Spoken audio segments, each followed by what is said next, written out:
আসসালামু আলাইকুম। আজকে নিয়ে চলে আসলাম আস্ত ঝাটকা মাছের রেসিপি। এটি খুবই অসাধারণ এবং মজাদার একটি রেসিপি। আপনারা চাইলে বাসায় এভাবে ট্রাই করে দেখতে পারেন। খুবই মজাদার হয়ে থাকে। আজকে আপনাদের মাঝে শেয়ার করব ভিডিওটি। আপনাদের যদি ভিডিওটি ভালো লাগে অবশ্যই লাইক কমেন্টস করে জানাবেন। প্রথমে এই যে আমি এখানে ঝাটকা মাছ নিয়ে নিয়েছি সুন্দরভাবে ধুয়ে। এখন এখানে মশলা মাখিয়ে নিচ্ছি, হলুদ, মরিচ, ধনিয়ার গুঁড়ো এবং একটু স্বাদমতো লবণ দিয়ে মাছগুলোকে মেখে নেব।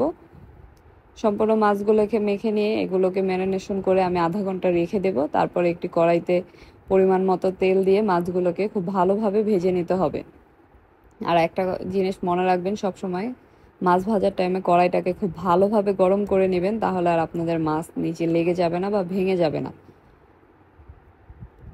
এখন আমি মাছগুলোকে খুব ভালোভাবে ভেজে নিচ্ছি এপিট ওপিট করে। এই যে দেখতে পাচ্ছেন আমার মাছগুলো একটু নিচে দিয়ে লেগে যাচ্ছে না। তারপর আমরা এখন রান্নার প্রসেসিংয়ে চলে যাব। এখন কড়াইতে আমি দিয়ে দিলাম পরিমাণ মতো তেল। দিয়ে এখানে প্রায় অনেকটা পরিমাণ আমি পেঁয়াজ কুচি দিয়ে দিলাম, 2 কাপ পরিমাণ। দিয়ে এখন এগুলোকে একটু ভেজে নেব। এখন এখানে দিয়ে দিলাম একটু লবণ। পেঁয়াজের মধ্যে আপনারা সবসময় একটু লবণ দিয়ে দিলে দেখবেন পেঁয়াজটা খুব তাড়াতাড়ি সেদ্ধ হয়ে যায়। পেঁয়াজটা ভাজা হয়ে গেছে। এখন আমি এখানে 1 কাপ পরিমাণ পেঁয়াজ বাটা ব্যবহার করব। এরপর এগুলোকে আরেকটু ভালোভাবে ভেজে নেব। এখন এখানে দিয়ে দিলাম আদা রসুন বাটা। তারপর দিয়ে দিলাম টমেটো এবং কাঁচামরিচের কুচি। এখন দিয়ে দিলাম হলুদের গুঁড়া, মরিচের গুঁড়া এবং ধনিয়ার গুঁড়া। স্বাদ মতো আরও কিছুটা লবণ দিয়ে দিলাম।